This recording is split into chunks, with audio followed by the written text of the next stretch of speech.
Hello, this is Bobby Loving. Word of the day: assignment for Model 5 EMC 400 at Eastern Kentucky University. Um, I'm going to do things a little different. I probably should have interviewed these people and filmed at the same time, but I didn't. I just did the interview and then lined up. Was going to line up a time to film the interview overall, and it didn't work out. We're all on shift today, and they're gone, and I got to get this turned in, so. The assignment is to interview three people, at least three people within your organization, and ask for the strengths and the weaknesses that they believe is of the analysis of the organization. So the first two parts of the SWOT analysis. Um, so what I'm going to do is I'm going to show you a picture of the people and their responses, and kind of give you a explanation based on the notes I took of the interview. So the first gentleman that I'm going to show you is named Art Maxwell. He's a retired chief of EMS.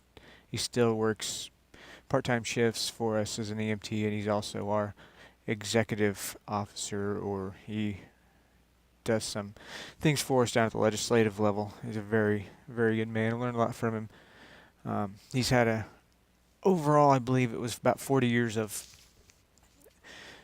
service here, and he's been in this Harrison County doing it for about as long. He's also been in every sector: fire, law enforcement. He was a sheriff here for a little bit. But his first positive was that we always find a way.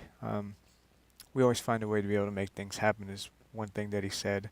It doesn't matter if it's the world's worst MCI or if it's a student that comes in and needs something, didn't have it properly prepared. We always just find a way to get things done and things taken care of. And so he always thought that that was a strength of ours. And then he also says he's also really proud of how we're always growing. Mr. Maxwell is the guy back in the 70s that turned us from an BLS service to an ALS service. He did all the footwork. He got everything going. His licensure number, when he was a paramedic, was a 300. So very early in the phase of paramedicine in the state of Missouri. But he always loves how this place is always growing. One of the things that he said is a disadvantage here is that sometimes it seems like there's a personnel divide, and that's kind of taken out of context. What he meant was that, because I clarified to make sure, is that we have a very staunch line between the senior providers or the senior employees and the young employees. There's people here with 25, 15, in that range. That's half, and then the other half is people that's got like 3 years or less. I'm kind of the middle ground guy with 8. So we run this agency. And so he said that that'd probably be a weakness, because we are having a little bit of trouble, it seems, being able to have a conformity between the two. Not that there's a problem. It's just that things were done a lot different 20 years ago than they are taught and done now. And so there's this divide on the way things work. And then he said that another weakness that he would say is location. We're an hour and 20 minutes roughly from any Trauma 1 center. Our hospital's critical access, it's the same thing, because we're about 0.4 miles away from that. So any kind of major sick person, any kind of major trauma where there's not an air ambulance or something to that effect, it can really be a detriment to the patient. And which he's right. I mean, it's great for us as providers because we get to practice medicine and we get to do the things that we do. But when times of the essence, when it's time critical, stroke or trauma or something, then we do things that we don't get to do things that's right for the patient. And then also that's a location is weakness for us, because we have a lot of transfers, a lot of interfacility transfers, and they're gonna take you 3 hours one way, so you can take one call and a third of your shift is gone. And some people don't want to do that stuff. The next person this is Art.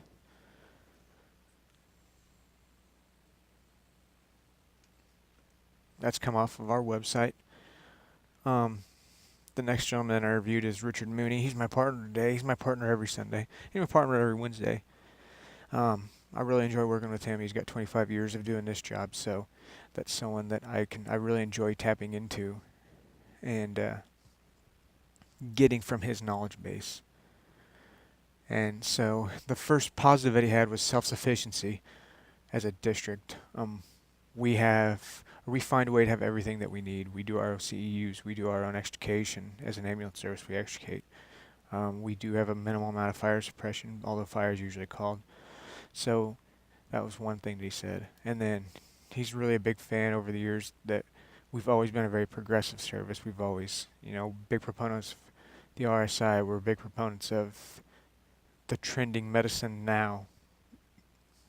We don't jump on the bandwagon. We wait. Our medical director has always been a good one, and then the one that's taken over is his son, so he's going to be a good one. That being said, he finds that also as a weakness because, as he said, we are a jack of all trades and master of none, which I can understand that. It's an interesting dichotomy to have right there. And then micromanagement. I think that that's a really hard thing to get rid of. I don't know, even the biggest, most, or best managed people have some micromanagement. So, and this is Richard here.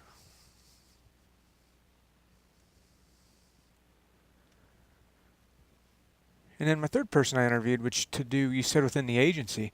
My wife's been helping me a lot, obviously, and to me, she's a part of the agency. We work long hours, we work tireless hours, and our families suffer. And so, all my upper management bosses are big proponents of people that are with the agency can be outside. And so, she kind of looked out from an outsider view, and I thought it'd be an interesting view because she sees everything. She's seen me go through the years to go from entry-level EMT to a paramedic to a team leader provider to the training guy. So her biggest strength, she said, was our versatility. So I think that's a growing theme. If you look at all three, we got to always find a way by art and self-sufficiency and then versatility.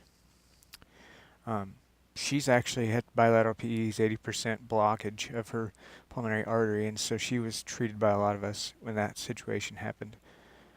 And she said this, so overall staff competency.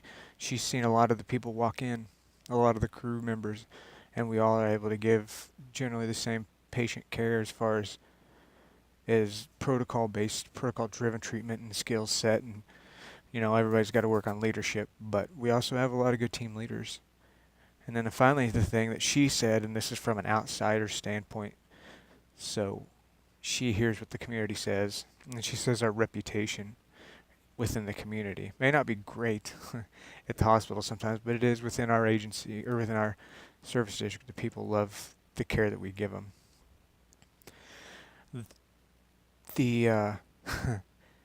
The two weaknesses that she listed were we are very critical of others sometimes, and I will agree with this, I'm as bad as anybody. Sometimes we feel like we are the end-all be-all, like we do things the right way, and there's no way to do it. That's no way to be. I've gotten a lot better over the years. Just kind of let things roll. There's a million ways to get things done. You may treat one person this way, and I'll treat them another, and the next person will treat them in another, and they're all going to be effective. And so we get awful critical of others, and she said that's one big thing. And then finally, she listed the fact that it's empathy of other healthcare providers. And so what that means is that we're pretty critical of the hospital. We don't have much empathy for the fact that they can't do a lot of things. And then also the organization that runs the ER. I think I've explained it, but if I haven't, the ER is ran by just like family care doctors and stuff like that. Not to slight them, I said just, but not to slight them. They come in and they treat out of our critical access hospital because that's what they can get, the hospital can get. It's a group that comes out of Kansas City. And so sometimes it takes a really strong individual to work in these situations, and it's just as easy to have the specialist take care of them than it is to keep them here. And then the hospitalists here in the area don't always want to take care of patients. So, and then I'm trying to think. I forgot to grab a picture of my wife, so I was pretty unprepared there. But she has been on multiple, at least two of my other videos. So I think she's wearing a red shirt in both of them. I know she was there for the directional drawing, and then she was also there for the what we did was a sexual harassment complaint video. So if you want to see what she looks like, there she is. I do apologize if this isn't what is wanted, but this is what I can get done, and I'll take what I can get. So thank you very much, and hope everyone has a safe evening.